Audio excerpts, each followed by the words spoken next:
Women empowerment की दिशा में राष्ट्रीय पटल पे एक लंबी लकीर खींच चुका है। यहाँ पे 35% आरक्षण नौकरियों में और 50% रिजर्वेशन पॉलिटिकल सेक्टर में, पंचायती और नगर निकाय व्यवस्था में, और बड़ी संख्या में हमारे जी। तो मैडम सरकारी पार्टी की प्रवक्ता है तो सही बात है, लेकिन देखिए पहले एमपी राज्यसभा में या एमएलसी नहीं है। बता रही हूँ, आप पीछे का जाकर के देखिए, पासमानदा समाज से कितने लोगों को उन्होंने राज्यसभा के लिए नॉमिनेट किया, बहुत सारे नाम है। जिसकी जितनी हिस्सेदारी उसकी उतनी भागीदारी हाँ। ये होती है। मैं मैडम के पार्टी को ही नहीं, मैं सारे पार्टियों से ये अपेक्षा करता हूँ। और आज दो बड़े शख्स इस अंसारी समाज के, एक अपने अपने फील्ड में माहिर वीर अब्दुल हमीद अंसारी, बाबा कौम अब्दुल कयूम अंसारी। सबसे बड़ा सवाल मैडम एक ही है कि ये दोनों अपने फील्ड में थे, लेकिन इनके जाने के बाद अंसारी समाज का सूर्यास्त कैसे हो गया, और आज जनगणना के बाद सूर्य उदय की तरफ आप लोग बढ़ना चाह रहे हैं। देखिए, बात सिर्फ अंसारी समाज की नहीं है, इंटायर बैकवर्ड पासमानदा समाज के बिल्कुल बैकवर्ड कम्युनिटी के जो मुस्लिम समुदाय के लोग हैं, और सिर्फ मुस्लिम समुदाय की हम बात क्यों करें, इंटायर जो बैकवर्ड कम्युनिटी के लोग हैं वो बैकवर्ड कैटेगरी में लॉ में इसी वजह से कैटेगराइज है कि वो आर्थिक रूप से, सामाजिक रूप से, शैक्षणिक रूप से और राजनीतिक रूप से पिछड़े हुए हैं। यही कारण है कि जब संविधान का निर्माण हो रहा था तो उस टाइम अफर्मेटिव एक्शन लिया गया, जिसको आरक्षण के नाम से हम जानते हैं, और आरक्षण के माध्यम से ऐसे तबके को मेन स्ट्रीम में, विकास के मेन स्ट्रीम में जोड़ने के लिए वो व्यवस्था की गई है, राजनीतिक तौर पे भी, आर्थिक तौर पे भी और शैक्षणिक तौर पे भी। निश्चित रूप से आप जिन दो लोगों के बारे में आपने कहा, आज उनकी हम लोग श्रद्धांजलि सभा है यहाँ पे, वो बहुत देश के लिए, समाज के लिए एक बहुत बड़े वो शख्सियत थे, एसेट थे हमारे लिए। और यही चीज़ आज हम लोग इस चीज़ पे चिंतन मनन भी कर रहे हैं कि जिस वर्ग से इतने बड़े बड़े शख्सियत जिन्होंने परम वीर चक्र हासिल किया, दुश्मनों के 1965 में जब इंडो पाक वॉर हुआ था तो वहाँ पे दुश्मनों को नाक खट्टे करते हुए उन्होंने 8 टैंक उड़ाए, और जहाँ दूसरी तरफ अब्दुल कयूम अंसारी साहब बैकवर्ड कम्युनिटी, किसी ये नहीं कि मुस्लिम बैकवर्ड, ही इंटायर मुस्लिम समाज से उन्होंने शोषित वंचित नहीं, सिर्फ इंटायर, क्योंकि हिंदू मुस्लिम एकता की तो वो बहुत बड़ा एग्जाम्पल है राष्ट्रीय पटल पे। तमाम पिछड़े हुए लोगों के लिए उन्होंने काम किया, तो फिर ये तबका इतना पीछे क्यों? तो निश्चित रूप से आज हम लोगों को, आज विमर्श इसी बात पे हम लोग की हो रही है कि देखिए, किसी भी समाज का शैक्षणिक, सामाजिक या आर्थिक विकास तब तक नहीं हो सकता जब तक उस समाज का मानसिक विकास नहीं हो, और मानसिक विकास के लिए बहुत जरूरी है कि वो समाज अपने आप को शिक्षा से जोड़े।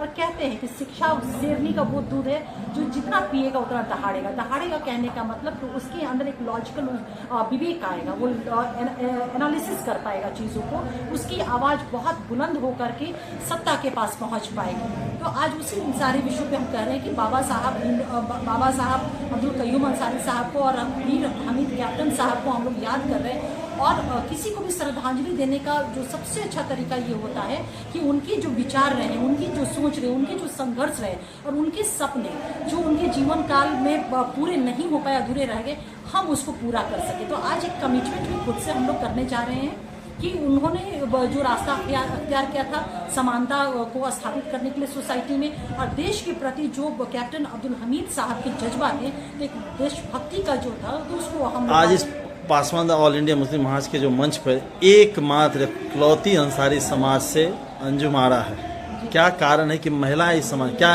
यहाँ जितने भी नुमाइंदे बैठे हुए हैं इस ऑल इंडिया, इन्होंने महिलाओं को निमंत्रण नहीं दिया होगा? निश्चित रूप से देखिए, हालांकि बिहार तो विमेन एम्पावरमेंट की दिशा में राष्ट्रीय पटल पे एक लंबी लकीर खींच चुका है।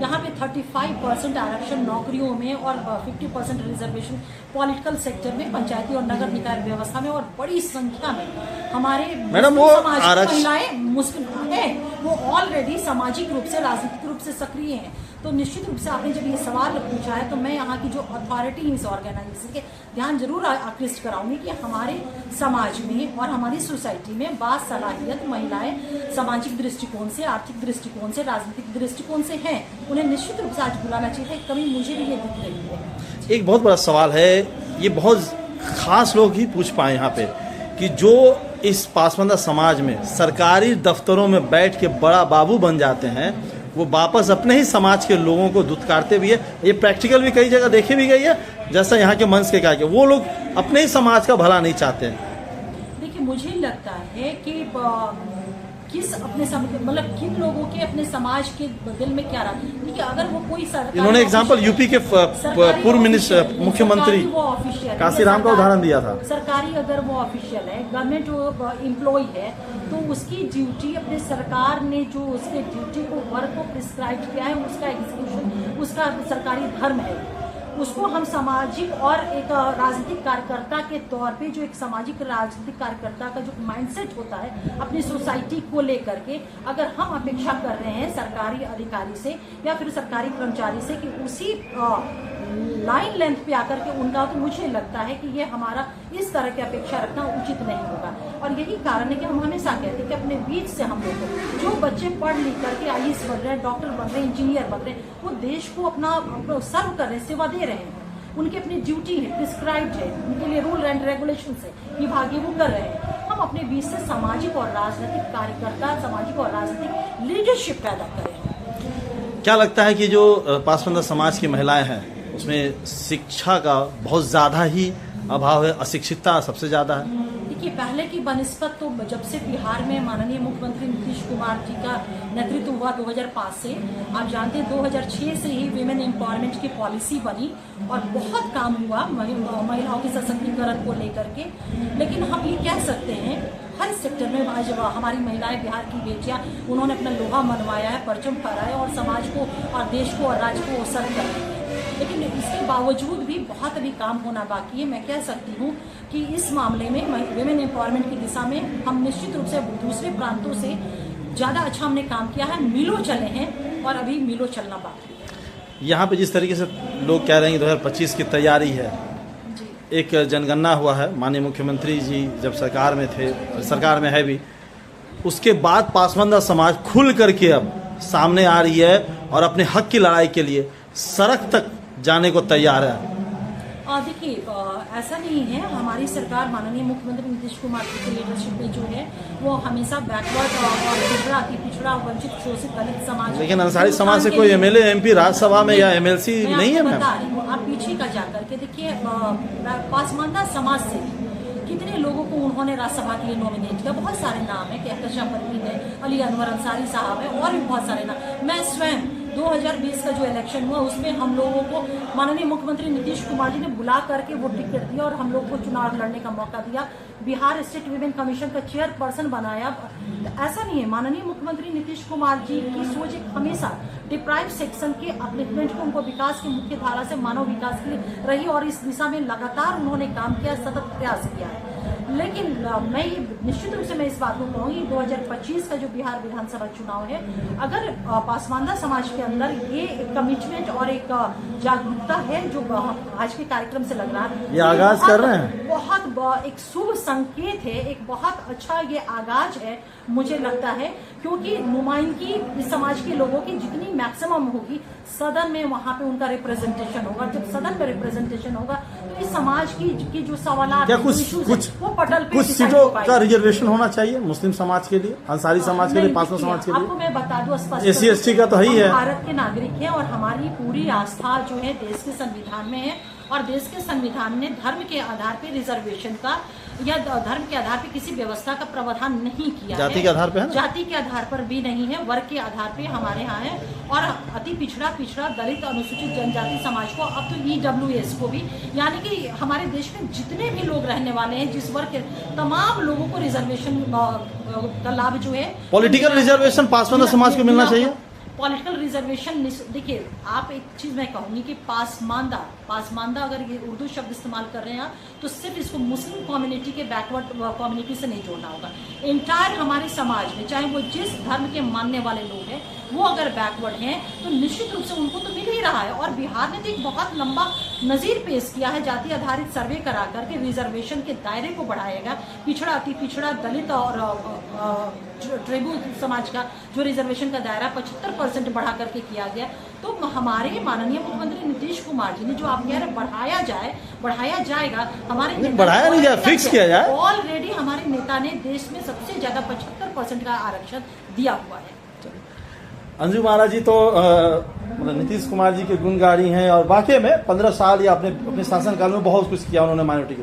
आखिर जाति जनगणना के बाद अचानक से पासवान समाज इतना उग्र होकर के अपने हक के लिए क्यों, आखिर क्या बात है? नीतीश जी तो सब दिए हैं।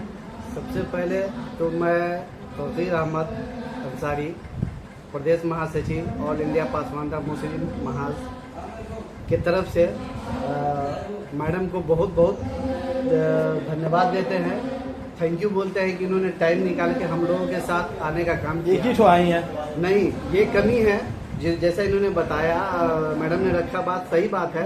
आज के दौर में हमारे समाज में महिलाओं में, हमारे ख्वातीनों में न एजुकेशन की कमी है न सलाहियत की कमी है। कमी हम लोगों में है कि हम लोग उनको लेके आ नहीं रहे हैं। नहीं तो आज अंजुम मैम एक खड़ी नहीं है, इनके पीछे सैकड़ों ऐसी ख्वातीनें हैं जो मंच पे आकर के अपना बातों को रख सकती है, अपना हक हकूक़ की बात कर सकती है। लेकिन ये हम लोग की कमी है। ये हम पवित्रता से बोल सकते हैं कि ये मर्द जनरेशन का जो सोच होता है, उस संस्कृति मतलब सोच के कारण हम लोग बहुत पीछे हैं इससे, और ये हमारी कमी, हम इसे एक्सेप्ट करते हैं। अब रही बात जातीय जनगणना जी, तो मैडम सरकारी पार्टी की प्रवक्ता है, तो सही बात है। लेकिन देखिए एक चीज़ है कि ये भी एक बहुत बड़ा मिसाल है, ठीक है। ये कोई गुरेज करने की बात नहीं और मतलब छुपाने की बात नहीं है कि इतने दिनों के मेहनत के बाद माननीय मुख्यमंत्री जी ने एक बहुत बड़ा कदम उठाया जातीय जनगणना का। आज हम कह पाते हैं कि हम लोग 18% में 14% पासमानदा के लोग हैं। आज ये देन है मुख्यमंत्री जी का।